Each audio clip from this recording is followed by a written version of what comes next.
ඊළඟට කියනවා හේතුපච්චයෝ ආරම්මන පච්චයෝ අධිපති පච්චයෝ අනන්තර පච්චයෝ සමනන්තර පච්චයෝ සහජාත පච්චයෝ අඤ්ඤමඤ්ඤ පච්චයෝ නිස්සය පච්චයෝ උපනිස්සය පච්චයෝ පුරේජාත පච්චයෝ පච්චාජාත පච්චයෝ ආසේවන පච්චයෝ කම්ම පච්චයෝ විපාක පච්චයෝ ආහාර පච්චයෝ ඉන්ද්‍රිය පච්චයෝ ඥාන පච්චයෝ මග්ග පච්චයෝ සම්පයුත්ත පච්චයෝ විප්පයුත්ත පච්චයෝ අත්ථි පච්චයෝ නත්ථි පච්චයෝ විගත පච්චයෝ අවිගත පච්චයෝ මේ විදියට ප්‍රත්‍ය 24 කෙටියෙන් දක්වනවා නම් වශයෙන් දක්වනවා.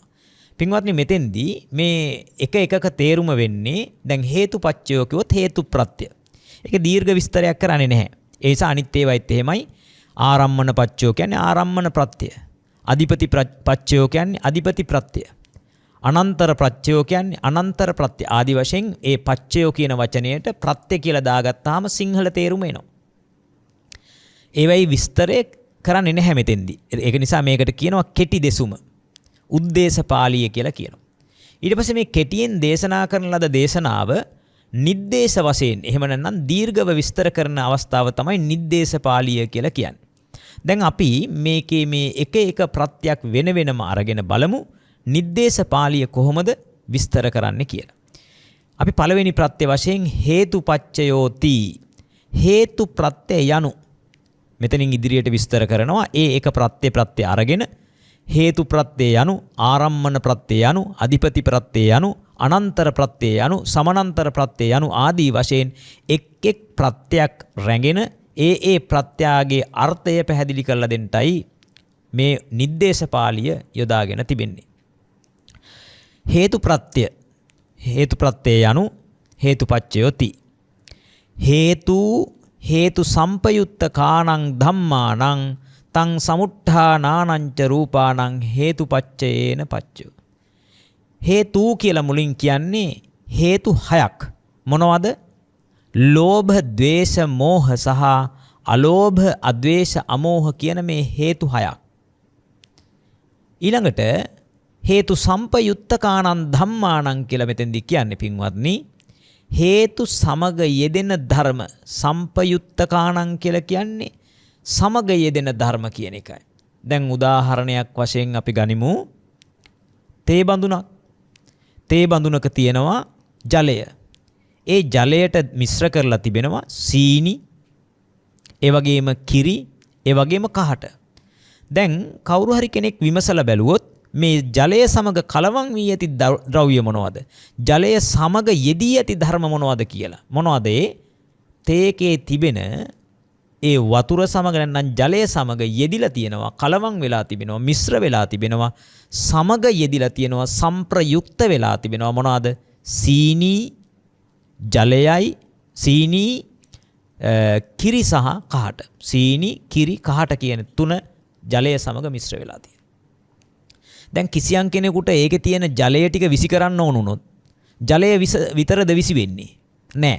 ජලයත් සමග යෙදිලා තියෙන, මිශ්‍ර වෙලා තියෙන සීනිත් විසි වෙනවා. ඒ වගේම ජලය සමග මිශ්‍ර වෙලා තිබෙන කිරිත් විසි වෙනවා.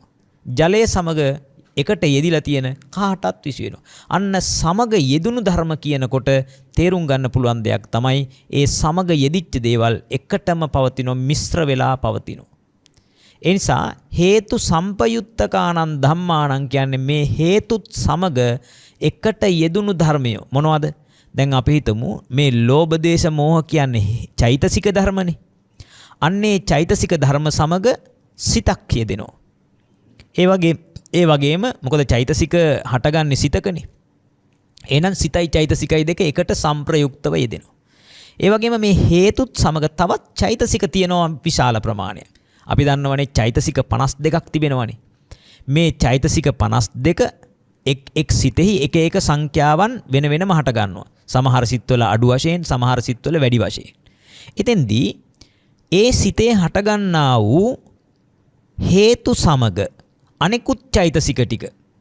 දැන් ලෝභයත් මෝහයත් යෙදෙන අකුසල සිතක් සැලකුවොත්, එහෙම නැත්නම් ලෝභ සිතක් සැලකුවොත්, ඒ ලෝභ සිතේ තිබෙනා වූ අනිකුත් චෛතසික අපි හිතමුකෝ ලෝභසිතක පවතින්න පුළුවන්නේ මෝහය තියෙන මෝහයයි ලෝභයයි දෙක හේතු වශයෙන් තිබෙනවා. ඒ වගේම එහි තිබෙන්නා වූ අනිකුත් අකුසල චෛතසික තිබෙනවානේ. අන්නේ අකුසල චෛතසික සියල්ල සමග මේ හේතු දෙක හොඳින් මිශ්‍ර වෙලා පවතිනවා, එකට යෙදිලා පවතිනවා. ඒ වගේම ඒ ලෝභ සිතත් මේකත් සමග එකට මිශ්‍ර වෙලා පවතිනවා. එහෙමනම් දැන් අපි කල්පනා කරලා බලමු සම්පයුත්තකානං ධම්මානං කියලා කිව්වේ හේතු සමග එකට යෙදී ඇති ධර්ම කියන එකයි. හේතු සම්පයුත්තකානං ධම්මානං තං සමුට්ඨානානං ච රූපානං. මෙතෙන්දි තං කියලා කියන්නේ ඒ සමුට්ඨානං ච කියලා කියන්නේ සං උට්ඨානං සමග උපදින. සමග උපදින රූප. මොකක් සමගද? අර හේතු සමග උපදින රූප. එහෙම නැත්නම් හේතු යෙදෙන හිත සමග උපදින රූප.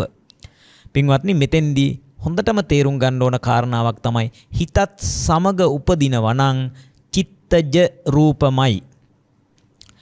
ඒ වගේම මතක තියාගන්න ඕන චිත්තජ රූපවල සහේතුක චිත්තජ රූප විතරයි. ඇයි? හේතු සහිත හිත් සමග උපදින රූප.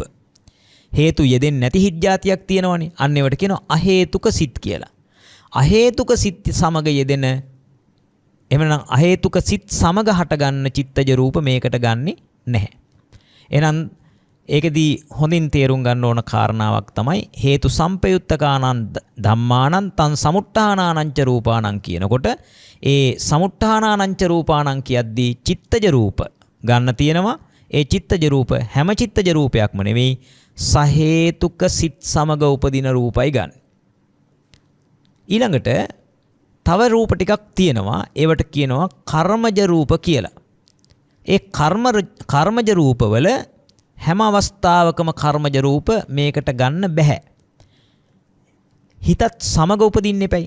ඒකටනේ කියන්නේ තං සමුට්ඨානානං ච රූපානං කියලා. හිතත් සමග උපදින්න ඕන.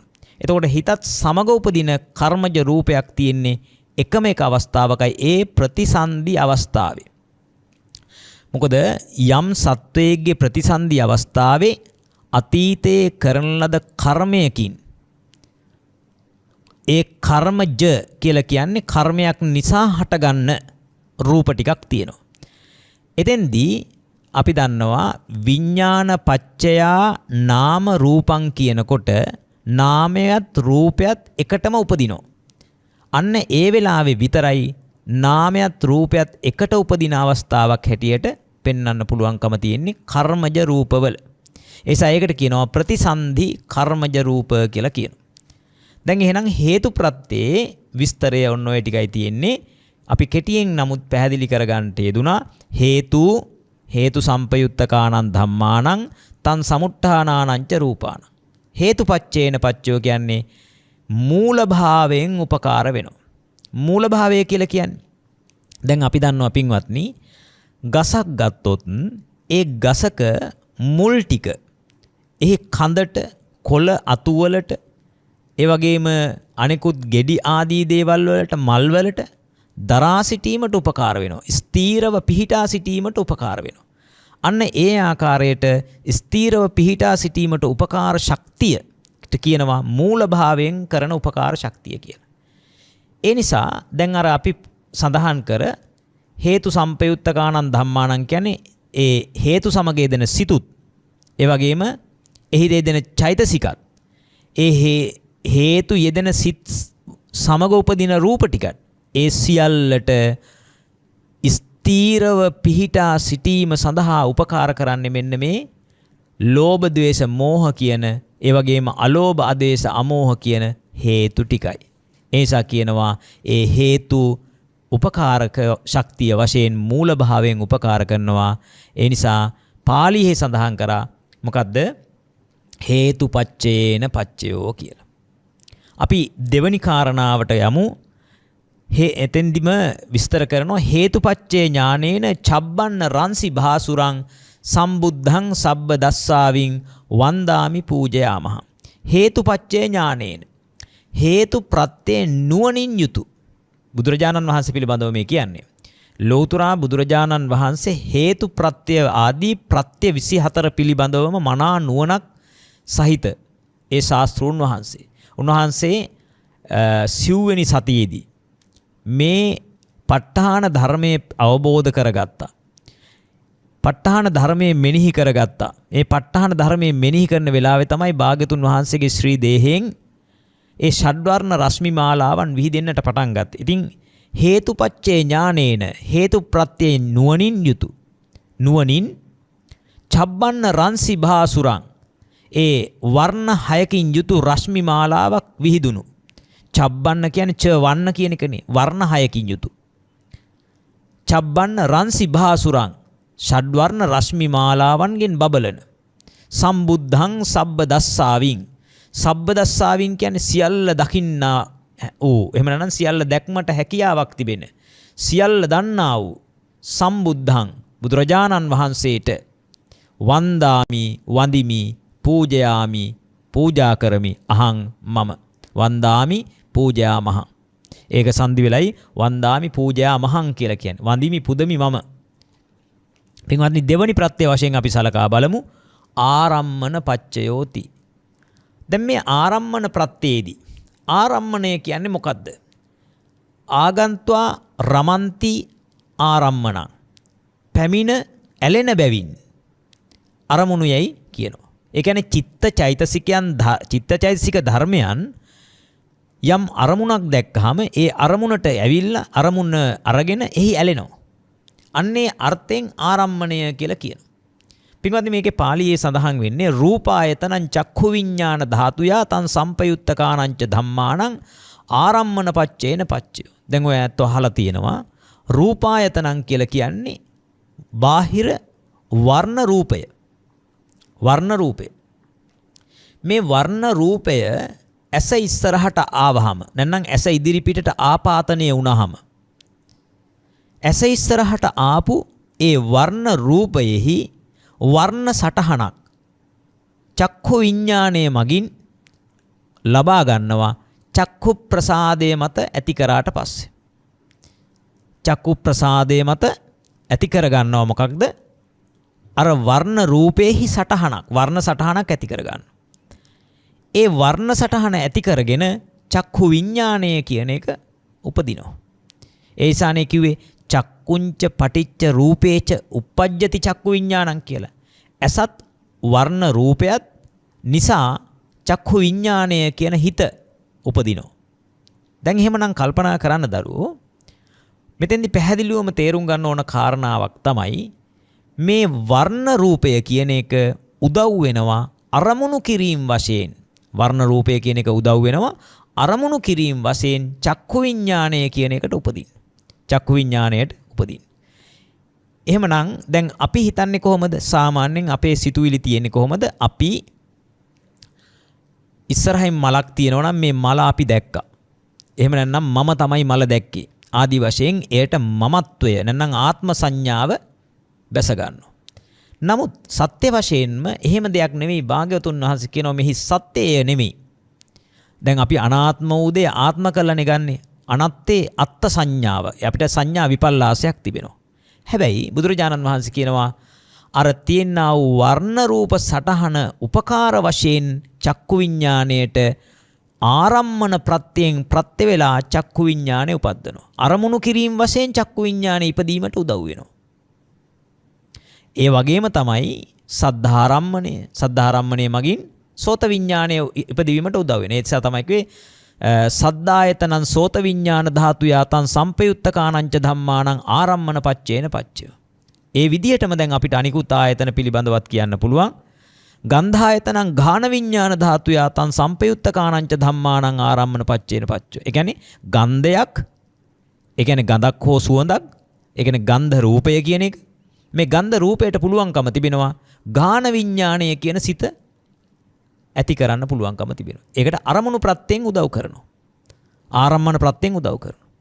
ඒ නිසා දැන් මෙතෙන්දී හොඳටම අනාත්ම දර්ශනයේ හෙවත් සෝවාන් ආර්ය මාර්ග දර්ශනය ප්‍රකට වෙනවා මෙතෙන්දී. මොකද්ද? මෙතෙන්දී අපි සාමාන්‍යයෙන් සත්පුද්ගල භාවයෙන් බලන එක නිස්සත්ත්ව වූ නිජීව වූ ශුන්‍ය වූ. ඒ කියන්නේ ආත්ම සත්පුද්ගල භාවයෙන් ශූන්‍ය වූ දර්ශනයක් බවට පත් වෙනවා. ඒකට තමයි මේ ප ဋ ාහන ධර්මය කියන එක උපකාරී වෙන්නේ. සමහර උදවිය හිතන්න පුළුවන් මේවා මේ කටපාඩම් කරගත්ත කියලා මොන ප්‍රයෝජනයක්ද? මේවා ගිරව් වගේ කිව්වා කියලා මොන ප්‍රයෝජනයක්ද කියලා. නමුත් පින්වත්නි මේකේ පැහැදිලිවම තිබෙන්නේ සෝවාන් ආර්ය මාර්ග දර්ශනය. අනාත්ම දර්ශනයයි මෙතෙන්දි තිබෙන්නේ. යම්කිසි කෙනෙකුට හිතන්න පුළුවන් නම් දැඩිව හිතන්න පුළුවන් නම් මේ අපේ ඇසෙහි හටගන්නා වූ චක්කු විඥාණය මම රූප බලනවා නෙමෙයි. වර්ණ රූපය මගින් ආරම්මන ප්‍රත්‍යයෙන් චක්කු විඥාණය උපද්දනවා. ඒ වගේම ශබ්ද රූපය මගින් සෝත විඥාණය උපද්දනවා. ගන්ධ රූපය මගින් ගාහන විඥාණය උපද්දනවා. රස රූපය අරමුණු කරමින් જીවහා විඥාණය උපද්දනවා. ඒ වගේම පොට්ටබ්බ රූපය අරමුණු කරමින් අරමුණු කිරීම වශයෙන් කාය විඥාණය උපද්දනවා. ඊට පස්සේ පැහැදිලි කරනවා මේ විදිහට ගිහිල්ලා සද්දායතනං සෝත විඥාන ධාතුය තං සම්පයුත්තකානංච ධම්මානං ආරම්මන පච්චේන පච්චයෝ ගන්ධායතනං ගාහන විඥාන ධාතුය තං සම්පයුත්තකානංච ධම්මානං ආරම්මන පච්චේන පච්චයෝ රසායතනං જીවහා විඥාන ධාතුය තං සම්පයුත්තකානංච ධම්මානං ආරම්මන පච්චේන පච්චයෝ පොට්ටබ්බායතනං කාය විඥාන ධාතුය තං සම්පයුත්තකානංච ධම්මානං ආරම්මන පච්චේන පච්චයෝ ඊළඟට විස්තර කරන්න පින්වත්නි රූපායතනං සද්දායතනං ගන්ධායතනං රසායතනං පොට්ටබ්බායතනං මනෝ ධාතුය තං සම්පයුත්තකානංච ධම්මානං ආරම්මන පච්චේන පච්චයෝ පින්වත්නි මේ රූපායතනේ සද්දායතනේ ගන්ධායතනේ රසායතනේ පොට්ටබ්බායතනේ ඒ කියන්නේ මේ රූප ශබ්ද ගන්ධ රස ස්පර්ශ කියන මෙන්න මේ ආයතන ටික මේ රූප ටික මේවා හඳුනාගත්තට පස්සේ චක්කුද්්වාරික ආදී චිත්ත වීතිවල ඊළඟට උපදින හිත තමයි සම්පටිච්ඡන හිත කියන එක. සම්පටිච්ඡන කියන්නේ අරමුණ පිළිගන්නා හිත. මේ සම්පටිච්ඡන හිතට කියනවා මනෝ ධාතුව කියලා. එහෙනම් මේ අරමුණ මනෝ ධාතුවට ඊළඟට අරමුණු වෙනවා. මනෝ ධාතුවට අරමුණු වීමේදී ආරම්මන ප්‍රත්‍යයෙන් මනෝ ධාතුව ඉපදවීමට උදව් වෙනවා. ඒසයි කිව්වේ රූපායතනං සද්දායතනං ගන්ධායතනං රසායතනං පොට්ටබ්බායතනං මනෝ ධාතුය තං සම්පයුත්තකානංච ධම්මානං කියන්නේ මේ මනෝ ධාතුවේ තිබෙන්නා වූ චෛතසික. ඒවටත් එක්කම අරමුණු වීම වශයෙන් ඒ සිත් චෛතසික ධර්ම ඉපැද්දවීමට උදව් වෙනවා කියන කාරණාවයි මේ කියන්නේ. ඊළඟට කියනවා යඤ්ඤං ධම්මං ආරබ්බ යේ ධම්මා uppajjanti යම් යම් ධර්මයක් අරබයා යේ ධම්මා යම් ධර්මයක් උපදිනවා නම් යේ ධම්මා යේසං තේ ධම්මා තේසං ධම්මානං ආරම්මන පච්චේන පච්ච අන්නේ විදිහට යම් ධර්මයක් අරමුණු කරමින් තවත් ඒ ධර්ම උපදිනවා නම් අන්නේ ඒ ධර්මයන්ට අර මුලින් කී ධර්ම ආරම්මන වීම වශයෙන් අරමුණු වීම වශයෙන් උපකාර කරලා උපද්දනවා කියන කාරණාවයි මෙතෙන්දී විස්තර කරන්නේ. ඊළඟට අර මුලින් කිව්වා වගේම ආරම්මන ඥානජාත චබ්බන්න රන්සි භාසුරන් සම්බුද්ධං සබ්බදස්සාවින් වන්දාමි පූජයාමහං කියලා ඒකෙදිත් කියනවා ආරම්මන ඥාණයෙන් උපන්නා වූ ෂඩ්වර්ණ රශ්මි මාලාවන්ගෙන් යුතු සම්මා සම්බුදුරජාණන් වහන්සේට වඳිමි පුදමි මම කියලා විස්තර කරනවා. අධිපති පච්චයෝති පින්වත්නි අධිපති භාවය කියලා කියන්නේ ඊශ්වර භාවය.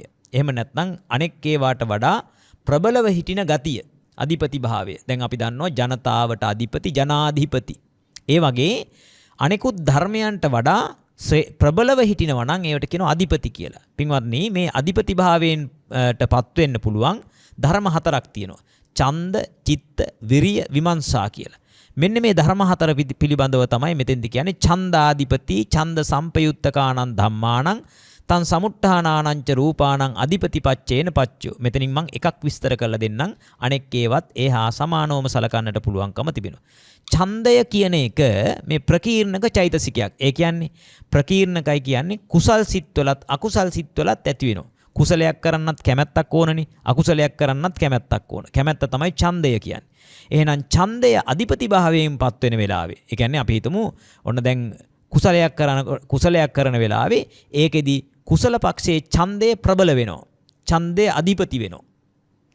එතකොට ඡන්දාධිපති ඡන්ද සම්පයුත්තකානං ධම්මානං ඒ ඡන්දය සමග මිශ්‍ර වෙච්ච අනිකුත් චෛතසික ධර්මයන් ඡන්ද සම්පයුත්තකානං ධම්මාන තං සමුත්ථානානං ච රූපානං ඒ සිතත් එක්ක ඒ ඡන්දය සහිත ඒ සිතුත් එක්ක උපදින යම් චිත්තජ රූප තියෙනවා නම් අන්න ඒ රූපයන්ටද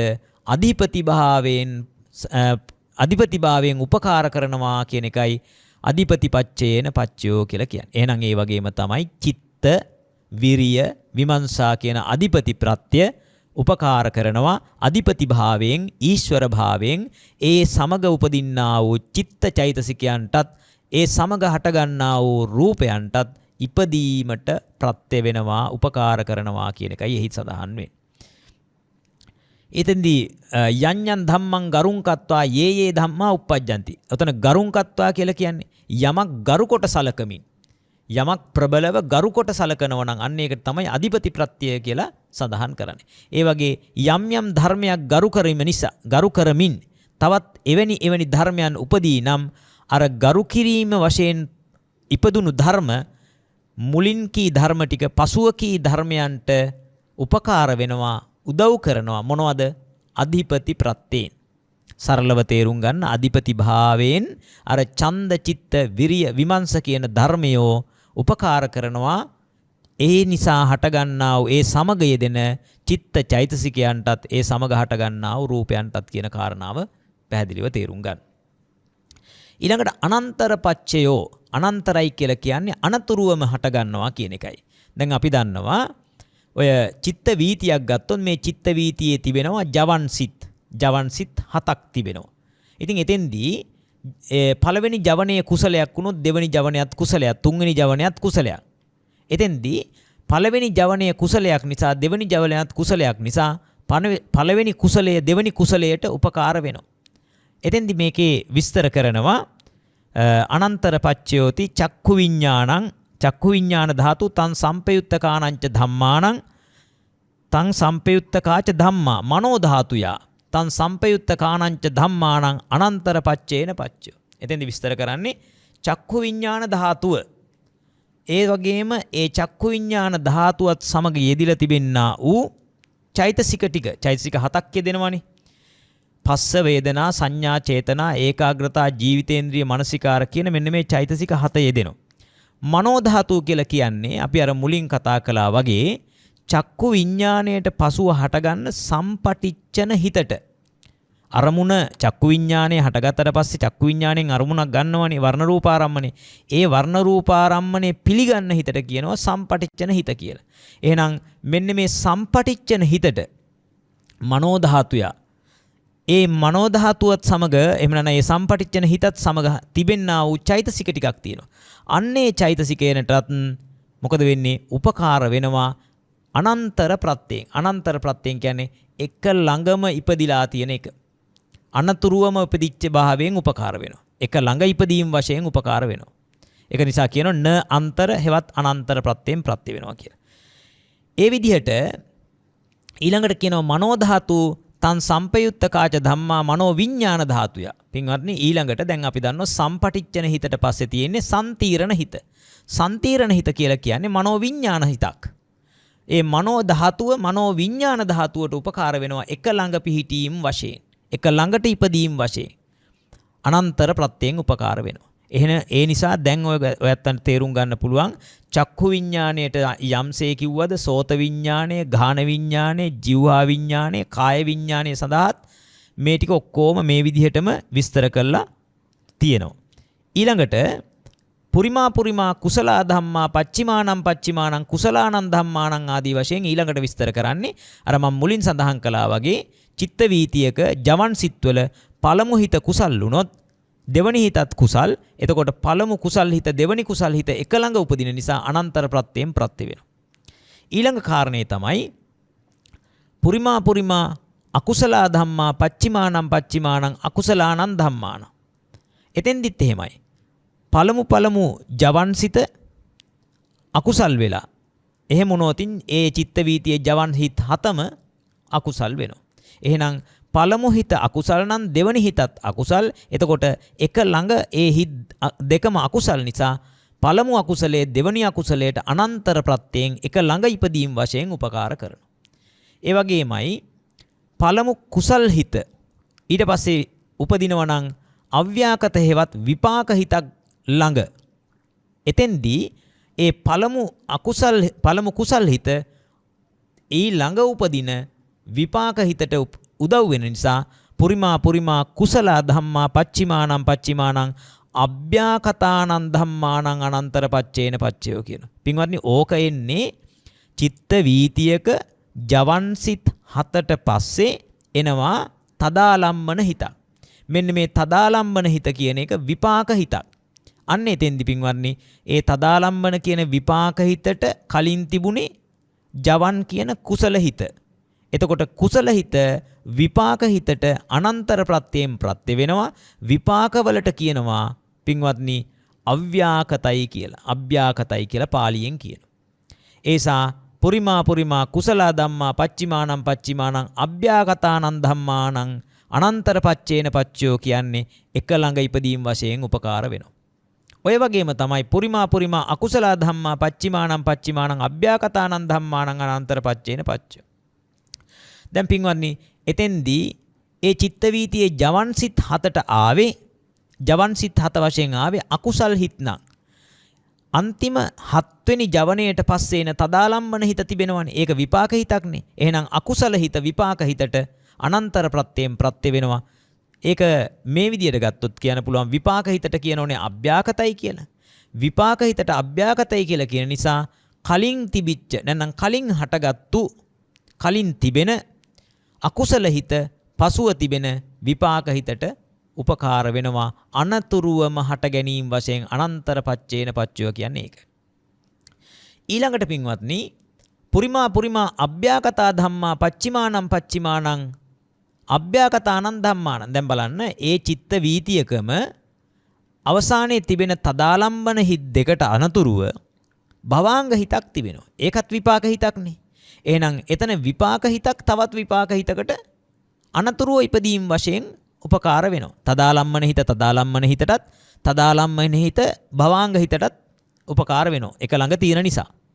එතකොට එතෙන්දී ඒවා විපාක හිතකට උපකාර වන අවස්ථාවක් වශයෙන් දක්වන්න පුළුවන්. විපාක හිත් වලට කියනෝනේ අභ්‍යාකතා කියලා. ඒක නිසා තමයි කිව්වේ අභ්‍යාකත ධර්මයක් එක ළඟ ඉපදුනහම ඒ එක ළඟ ඉපදීම් වශයෙන් උපකාර කරනවා. ඒකට කියනවා අනන්තර ප්‍රත්‍යයෙන් ප්‍රත්‍ය වෙනවා කියලා. උපකාර කරනවා කියලා. පුරිමා අභ්‍යාකතා ධම්මා පච්චිමානං අභ්‍යාකතානං ධම්මානං අනන්තර පච්චේන පච්චය. පින්වත්නි එතෙන්දි තව කාරණාවක් අපි 100ට ගන්න ඕනේ.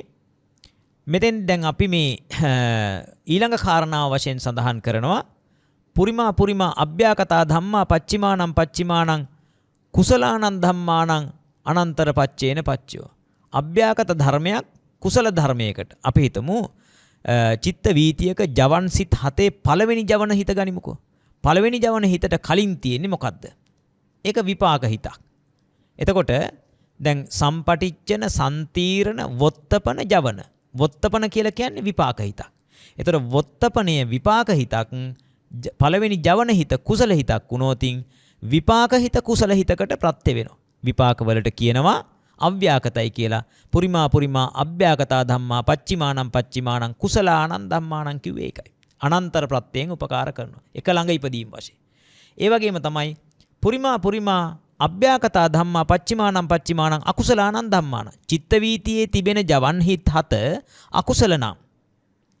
ජවන් හිත් 7 වශයෙන් යෙදුනේ අකුසල නම් ඒ අකුසල ධර්මයෝ ඒ ජවන් හිත් 7 වශයෙන් යෙදිච්ච අකුසල ධර්මයෝ කලින් තිබුණේ වොත්තපන හිත. වොත්තපන හිත කියන එක මොන වගේද? වොත්තපන කියන හිත විපාක හිතක්. ඒ නිසා ඒකට අව්‍යාකත හිතක් කියලා කියනවා. අභ්‍යාකත ධර්මය පසුව උපදින අකුසල ධර්මයට අනන්තර ප්‍රත්‍යයෙන් ප්‍රත්‍ය වෙනවා. ඒකයි කිව්වේ පුරිමා අභ්‍යාකතා ධම්මා පච්චිමානං අකුසලානං ධම්මානං අනන්තර පච්චේන පච්චය. ඊළඟට කියනවා යේසං ධම්මානං අනන්තරා යේ ධම්මා uppajjanti චිත්තචේතසිකා ධර්ම. ඒ කියන්නේ මේ චිත්තචෛතසික ධර්මයෝ යම් ධර්මයක්ට පසුව තවත් ඒ වගේම චිත්තචෛතසික ධර්මයන් හට ගන්නවා නම් අන්නේ ධර්මයන්ට අනතුරුව ඉපදීම් වශයෙන් උපකාරක කරනවා කියන කාරණාව මෙතෙන්දී දක්වලා තිබෙනවා. ඔය විදියම තමයි සමානන්තර ප්‍රත්‍ය. අනන්තර සමානන්තර ප්‍රත්‍ය දෙකේම අදහස් එක හා සමානයි. හැබැයි අනන්තර කියලා කියන්නේ අනතුරුවම උපදිනවා කියන එක. සමානන්තරයි කියලා කියන්නේ ඒ සිතට අනතුරුව අදාළ નિયમિત හිතම උපදිනවා කියන එක. දැන් උදාහරණයක් වශයෙන් ගත්තොත් පළවෙනියෙන් උපදින කුසල හිතට අනතුරුව ඊළඟටත් කුසල හිතක් උපදිනවා නම් අකුසල් හිතක් උපදින්න දෙන්නේ නැතුව. අන්න ඒ නිසා කියනවා මොකද්ද? සමානන්තර භාවයෙන් උපකාර කරනවා කියලා. පළමුවට තියෙන අකුසල් හිත දෙවනියටත් අකුසල් හිතක් තියෙනවා නම් එතෙන්ට කුසල් හිතක් එන්න දෙන්නේ නැතුව ඒ අකුසල් හිතම ඉදිරිපත් වීම කියනවා සමානන්තර ප්‍රත්‍ය කියලා කියනවා. සමානන්තර භාවය, සමානන්තර උපකාර ශක්තිය කියලා කියනවා. අන්න එහෙමනම් දැන් එතෙන්දි සමානන්තර ශක්තියෙන් සමානන්තර උපකාර භාවයෙන් උපකාර කරනවා කියන කාරණාව එතෙන්දි පැහැදිලි.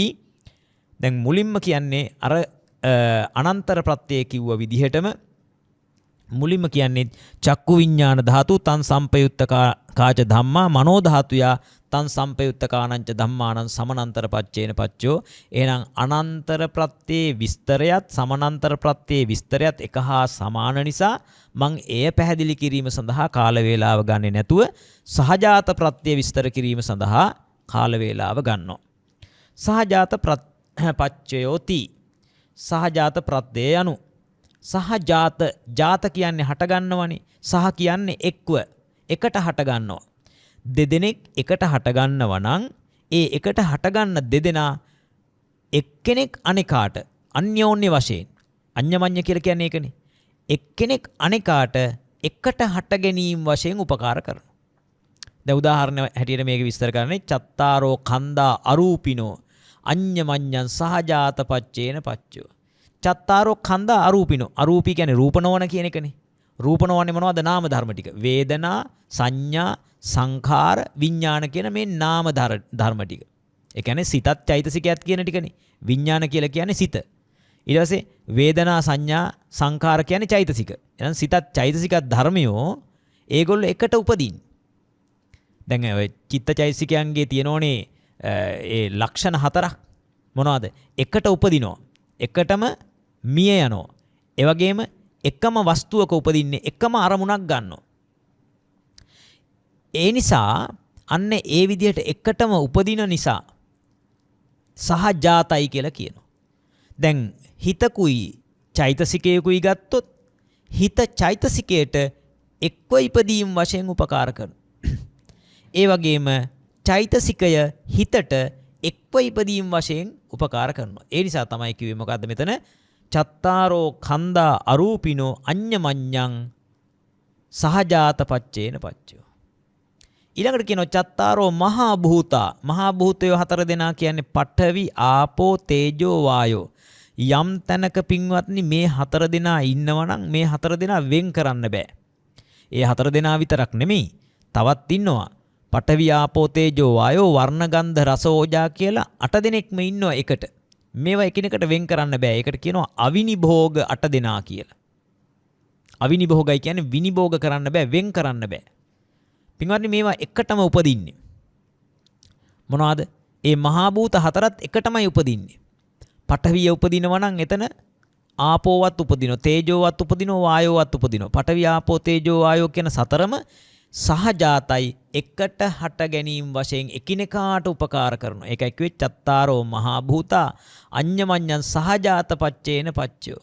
ඊළඟට ඔක්කන්තික්ඛනේ නාම රූපං සහජාත පච්චේන පච්චයෝ. ඔක්කන්තික්ඛනේ කියලා කියන්නේ උපදින වෙලාවේ. එහෙම නැත්නම් මව් කුසට බැස ගන්න වෙලාවේ. නාම රූපං. නාම රූප ධර්මය කියන්නේ සිතත් ඒ වගේම රූප ධර්මයනොත් චිත්තචෛසික රූප ධර්මය. එකිනෙකාට එකට උපදීම වශයෙන් උපදිනවා. දැන් අපි දන්නවා විඥාන පත්‍ය නාම රූපං කියලා කියනවා. එතකොට නාම රූප දෙක එකිනෙකට සහජාත වශයෙන් එකට ඉපදීම වශයෙන් එකිනෙකාට උපකාර කරගන්නවා. එයා මෙයාට උපකාර කරනවා, මෙයා එයාට උපකාර කරනවා. ඒ කියන්නේ නාමයේ රූපයට උපකාර කරනවා, රූපේ නාමයට උපකාර කරනවා. මොන වෙලාවේද? ඔක්කන්තික්ඛනේ නාම රූපං අඤ්ඤමඤ්ඤං සහජාත පච්චේන පච්චයෝ. ඊළඟට රූපිනෝ චිත්ත චේතසිකා ධම්මා චිත්ත සමුට්ඨානානං රූපානං සහජාත පච්චේන පච්චයෝ. චිත්ත චේතසිකා ධම්මා.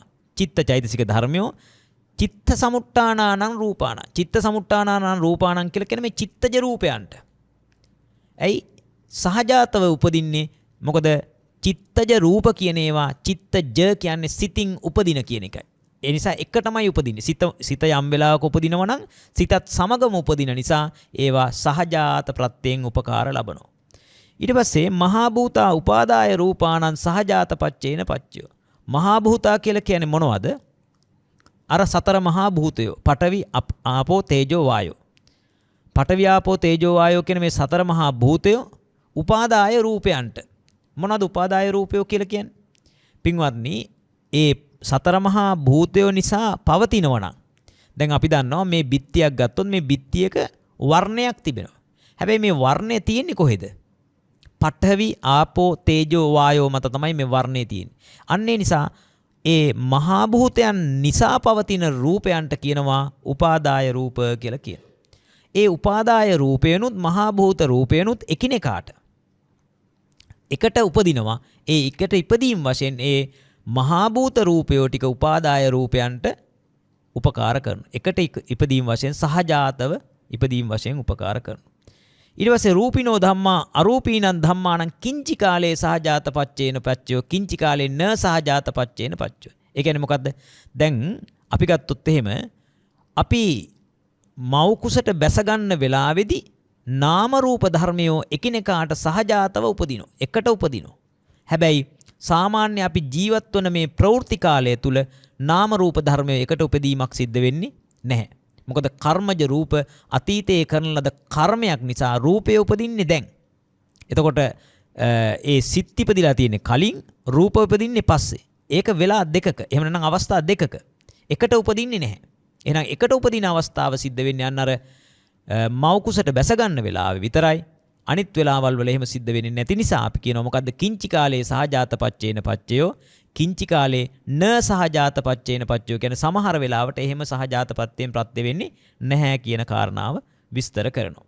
ඊළඟට අඤ්ඤමඤ්ඤ පච්චයෝති. පින්වත්නි, අඤ්ඤමඤ්ඤ ප්‍රත්‍යයත් අරහා සමානමයි, සහජාත ප්‍රත්‍ය හා සමානමයි. අර්ථය නම් වෙනස්. අඤ්ඤමඤ්ඤ ප්‍රත්‍යයෙන් ප්‍රත්‍ය වෙනවා කියලා කියන්නේ එකිනෙකාට උපකාර කරගන්න. එකිනෙකාට උපකාර කරගන්න. හරියට දැන් අපි බටකෝටු මිටි දෙකක් එකට හේතු කරලා තිබ්බොත් එක බටකෝටු මිටියක් එහෙම නැත්නම් දර මිටි දෙකක් එකට හේතු කරලා තිබ්බොත් එක දර මිටියක් අනිත් දර මිටියේ වැටෙන එක වළක්වනවනේ. ඒවැයි මුදුන් දෙක එකට හේතු කළා වැටෙන එක වළක්වලා තියෙනවා. එතකොට එකක් අනෙකට උපකාර කරනවා. අනිත් එක අනිත් එකට උපකාර කරනවා. අන්න ඒ නිසා ඒකට කියනවා අඤ්ඤමඤ්ඤ ප්‍රත්‍යය කියලා. ඒකට අර මේ ඒ පාලිය නම් පෙළ නම් එක හා සමානයි. චත්තාරෝ කන්දා අරූපිනෝ අඤ්ඤමඤ්ඤ පච්චේන පච්චයෝ චත්තාරෝ මහා භූතා අඤ්ඤමඤ්ඤ පච්චේන පච්චයෝ ඔක්කාන්තික්ඛනේ නාම රූපං අඤ්ඤමඤ්ඤ පච්චේන පච්චයෝ. එහෙනම් එතෙන්දී වෙනසකට තියෙන්නේ මොකද්ද? අර රූපිනෝ ධම්මා අරූපීනං ධම්මාණං ඊට පස්සේ මහා භූතා උපාදාය රූපාණං ආදී අන්න ඒ කොටස් ටික සඳහන් වෙන්නේ නැහැ. ඒකට හේතුව තමයි එවැනි අවස්ථාවලදී අන්‍යමන්‍ය වශයෙන් උපකාර කරන්නේ නැහැ. සහජාත වශයෙන් විතරයි උපකාර කරන්නේ. ඊළඟට නිස්සය පච්චයෝති. පින්වත්නි, මේ කාරණාව තේරුම් ගන්න ඉතාම පහසුයි. නිස්සය කියලා කියන්නේ ඒ භූමිය ඇසුරු යමක් ඇසුරු කරගෙන පවතිනවා කියන එක. දැන් අපි ගත්තොත් දැන් කිසියම් කෙනෙක් ගෙයක් හදනවා තමන්ගේ වත්තේ. එහෙනම් වත්ත නැත්නම් ඉඩම නිස්සය කරගෙන තමයි ඒ ඉඩම උපකාර කරගෙන ඇසුරු කරගෙන තමයි ගේ හදලා තියෙන්නේ. ඒ නිසා ගෙය හැදීමට නැත්නම් ගෙයට ඉඩම නිස්සය ප්‍රත්‍යයෙන් උපකාර වෙනවා. නිස්සය භාවයෙන් උපකාර වෙනවා. අන්න ඒ වගේ චත්තාරෝ කන්දා අරූපිනෝ අඤ්ඤමඤ්ඤ නිස්සය පච්චේන පච්චයෝ. එතකොට සතර මහා ඒ කියන්නේ චත්තාරෝ කන්දා අරූපිනෝ ඒ කියන්නේ නාම ධර්ම හතර එකිනෙකාට නිස්සය භාවයෙන් එකා මත එකා පවතිනවා වගේ. එක්කෙනෙක් මත තමයි අනිත් එක්කෙනා පවතින්නේ. එක්කෙනෙක් නිසා අනිත් කෙනා පවතින්නේ. නිස්සය ප්‍රත්‍යයෙන් ප්‍රත්‍ය වෙනවා. ඒකේ ඒ උපකාරය අපි සලකන්න ඕන. දැන් ඒ හතර දෙනා වෙන වෙනම සත්වයක් පුද්ගලයෙක් වශයෙන් ඉන්නව නෙමෙයි. එකිනෙකාට උපකාර කරගන්නවා. කොහොමද? නිස්සය ප්‍රත්‍යයෙන් උපකාර කරගන්න. ඒ වගේම විස්තර කරනවා චත්තාරෝ මහා භූතා අඤ්ඤමඤ්ඤං නිස්සය පච්චේන පච්චයෝ. කලින් කතා කළා වගේ මහා භූත හතර පඨවි ආපෝ තේජෝ වායෝ කියන හතර එකක් අනිකට පඨවිය ආපෝවට ආපෝව පඨවියට ඒ වගේම තේජෝව පඨවියට පඨවිය තේජෝවට නිස්සය වෙලා උපකාර ලබනවා එකක් අනිකාට පිහිටා සිටීමට උපකාර කරනවා. චිත්තචේතසිකා ධම්මා චිත්ත සමුට්ඨානානං රූපාණං. දැන් චිත්තචේතසිකා ධම්මෝ කියන්නේ චිත්තචෛතසික ධර්මයෝ. චිත්ත සමුට්ඨානානං රූපාණං කියන්නේ චිත්ත නිසා සිත් නිසා හටගන්නා වූ රූප. ඒ කියන්නේ චිත්තජ රූපයන්ට. ඒත් කියනවා නිස්සය පච්චේන පච්චයෝ නිස්සය ප්‍රත්‍යයෙන් උපකාරක කරනවා කියලා කියනවා.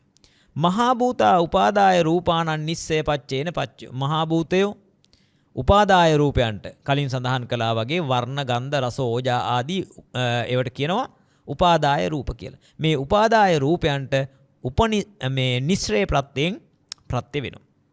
ඊළඟට බලන්න චක්කායතනේ සෝතායතනේ ආදී ආයතන පිළිබඳව කියනවා. දැන් චක්කායතනය නිසා තමයි චක්කු විඥානේ උපදින්නේ. ඒ නිසා කියනවා චක්කායතනං චක්කු විඥාන ධාතුයා. චක්කායතනය කියන්නේ චක්සු ප්‍රසාද රූපය. චක්කු ප්‍රසාද රූපය මත තමයි චක්කු විඥානේ හටගන්නේ. එහෙනම් චක්කායතනං චක්කු විඥාන ධාතුයා තං සම්පයුත්තකානංච ධම්මානං නිස්සය පච්චේන පච්චයෝ. එහෙනම් ඇස මත තමයි ඒ චක්කු ප්‍රසාද රූපය මත තමයි චක්කු විඥාණය උපදින්නේ පවතින්නේ කියන කාරණාව විස්තර කරනවා. ඔය විදිහටම පින්වත්නි චක්කු විඥාණය සෝත විඥාණය ආදී හැමතැනටම ඒ උදාහරණ ගන්න පුළුවන්. සෝතායතනං සෝත ආයතනේ හෙවත් සෝත ප්‍රසාද රූපය සෝත විඥාණයට නිස්සය ප්‍රත්‍යයෙන් උපකාර කරනවා. ඒ වගේම තමයි ගානායතනං ගාන විඥාන ධාතුයා. ගානායතනය හෙවත් ගාන ප්‍රසාද රූපය ගාන විඥාන ධාතුවට උපකාර කරනවා නිස්සය ප්‍රත්‍යයෙන්. ඒ කියන්නේ පිහිටීම් වශයෙන් උපකාර කරනවා නිස්සය ලබා දෙනවා. ජීවහායතනං ජීවහා විඥාන ධාතුයා. ජීවහායතනය ජීවහා ප්‍රසාද රූපය කියන එක ජීවහා විඥාන ධාතුයා. ජීවහා විඥාන ධාතුයා කියලා කියන්නේ ජීවහා විඥාන ධාතුවට නිස්සය ප්‍රත්‍යයෙන් උපකාර කරනවා. කායායතනං කායායතනය කියලා කාය ප්‍රසාද රූපය කාය විඥාන ධාතුයා කාය විඥාන ධාතුවට නිස්සය ප්‍රත්‍යයෙන් උපකාර කරනවා. ඒ වගේම තමයි යඤ්ඤං රූපං නිස්සාය මනෝ ධාතුච මනෝ විඥාන ධාතුච වත්තන්ති. යම් යම් රූපයක් අරමුණු යම් යම් රූපයක් ඇසුරු කරමින් නිස්සය කරගෙන මනෝ ධාතුත මනෝ ධාතුච මනෝ විඥාන ධාතුච වත්තන්ති. ඔය කතා කරන්නේ මනෝ හදේවත්තු ප්‍රසාදය ගැන. හදේවත්තු ප්‍රසාද රූපේහි මනෝ ධාතු ත්‍රිකයත් එහෙම නැත්නම් මනෝ ධාතුත් මනෝ විඥාන ධාතුත් හට ගන්නවා. අන්නේ හට ගන්නා වූ මනෝ ධාතු වලටත් මනෝ විඥාන ධාතු වලටත් හදේවත්තු ප්‍රසාද රූපය නිස්සය වෙලා ඇසුරු වෙලා භූමිය වෙලා උපකාර කරනවා කියන එකයි එතෙන්දී අදහස් කරන්නේ. ඊළඟට උපනිස්සය ප්‍රත්‍ය පිළිබඳව අපි කෙටියෙන් විස්තර කරනවා. පුරිමා කුසලා ධම්මා පච්චිමානං කුසලානං ධම්මානං උපනිස්සය පච්චේන පච්චයෝ. පින්වත්නි පාලි භාෂාවේ උප කියන අර්ථයේ එන්නේ ප්‍රධාන අර්ථය. දැන් සාමාන්‍ය සිංහල භාෂාවෙන් නම් උප කියලා කිව්වොත් ඒ උප කියන අර්ථයෙන් අදහස් කරන්නේ බාල කෙනා. දැන් අපි ගත්තොත් සභාපති උපසභාපති. එයාට තනතුරෙන් බාල කෙනා. නමුත් පාලි භාෂාවේ උප කියලා කියන්නේ ටිකක් වැඩිමල් කෙනා. එහෙම නැත්නම් තරමක් ප්‍රබල කෙනා. එහෙනම් නිස්සය පච්චයට වඩා ප්‍රබල භාවයෙන් නිස්සය ලබා දෙන නිසා කියනවා උපනිස්සය කියලා කියනවා. උපනිස්සය භාවයෙන් උපකාර කරනවා. කොහොමද? පුරිමා කුසලා ධම්මා පච්චිමානං කුසලානං ධම්මානං පෙර හටගත්තා වූ කුසල් ධර්මයෝ පසුපසු හටගන්නා වූ කුසල ධර්මයන්ට උපනිශ්‍රේ භාවයෙන් උපකාර කරනවා. ඒ වගේම තමයි දෙවණියට විස්තර කරනවා පුරිමා කුසලා ධම්මා පච්චිමානං අකුසලානං ධම්මානං කේසංචි උපනිශ්‍රේ පච්චේන පච්චයෝ. සමහර අවස්ථාවල කලින් හටගත්තු කුසල ධර්මයෝ පසුපසු හටගන්නා වූ අකුසල ධර්මයට ප්‍රධාන නිශ්‍රය උපනිශ්‍රේ ප්‍රත්‍යයෙන් ප්‍රත්‍ය වෙනවා කියලා කියනවා. ඒ වගේම තමයි පුරිමා කුසලා ධම්මා පච්චිමානං අභ්‍යාකතානං ධම්මානං උපනිස්සය පච්චේන පච්චයෝ. කලින් හටගත්තා වූ පුරිමා කුසලා ධම්මා කලින් හටගත්තා වූ කුසල ධර්මයෝ පච්චිමානං අභ්‍යාකතානං ධම්මානං පසුව හටගන්නා වූ අභ්‍යාකත ධර්මයෝ හෙවත් විපාක ධර්මයන්ට උපනිස්සය ප්‍රත්‍යයෙන් ප්‍රත්‍ය වෙනවා කියන කාරණා විස්තර කරනවා. මේ විදිහටම අකුසල ධර්මයන්ටත් ඒ වගේම අභ්‍යාකත ධර්මයන්ටත් විස්තර කරනවා. ඒක මම අලුතෙන් විස්තර කරලා දෙන්න යන්නේ එකක් පිළිබඳව විස්තර කරපු නිසා. උතු භෝජනම්පි උපනිස්සය පච්චේන පච්චයෝ. එතකොට ඍතුවත් ඒ වගේම භෝජනයත් අපිට උපනිශ්‍රේ වෙනවා. ඒ කියන්නේ අපේ ජීවිත පවත්වාගෙන යන්න ඍතුව උපකාර වෙනවා. ඒ ඍතුව උපකාර වෙන්නේ කොහොමද? සමහර වෙලාවට අපි දන්නවා ඒ ඍතුන්ගේ වෙනස්කම් නිසා අපේ ජීවිතේ වෙනස්කම් සිද්ධ වෙනවා. ඒ වගේම භෝජනම්පි භෝජනය අපේ ඒ කියන්නේ ආහාරය අපිට කොයිතරම් බලපානවද? උතු භෝජනම්පි උපනිස්සය පච්චේන පච්චයෝ. පුග්ගලෝපි උපනිස්සය පච්චේන පච්චයෝ. දැන් අපිට නරක යාළුවෙක් හම්බුනොත් ඒ නරක යාළුව නිසා අපේ වෙනස් වීම සිද්ධ වෙනවා. ඒ වගේම කල්යාණ මිත්‍රයෙක් මුණ ගැහුනොත් ඒ කල්යාණ මිත්‍රයා නිසා ජීවිතේ වෙනස් වෙනවා. උපනිශ්‍රේ භාවය වෙනවා. ඒ වගේම සේනාසනම්පි උපනිස්සය පච්චේන පච්චයෝ. දැන් මේ සේනාසනය කියන එකත් අපිට ප්‍රබල භාවයෙන් නිස්සරය ලබා දෙනවා අපේ කටයුතු කරගෙන යන්න. ඒ නිසා මෙන්න මෙතෙන්දී අපි මේ උපනිශ්‍රේ ප්‍රත්‍ය දක්වා අපි අද දවසේ සාකච්ඡා කරන්නට යෙදුනේ. කාල වේලාව නික්ම යන නිසා අපි මෙතනින් නිමා කළත් මේ ගාථාවල තේරුම ඔබට යම්තාක් දුරට සාධාරණව ඔබ වන්දනා කරන විට ඒ වන්දනාවේදී මේ ගාථාවල තේරුම තරමක් හෝ දැනගෙන සජ්ජායනා කරන්නට අවශ්‍ය නිසා අපි මේ ආකාරයට ඔබට පැහැදිලි කර දෙන්නට යෙදුනා අද දවසේ.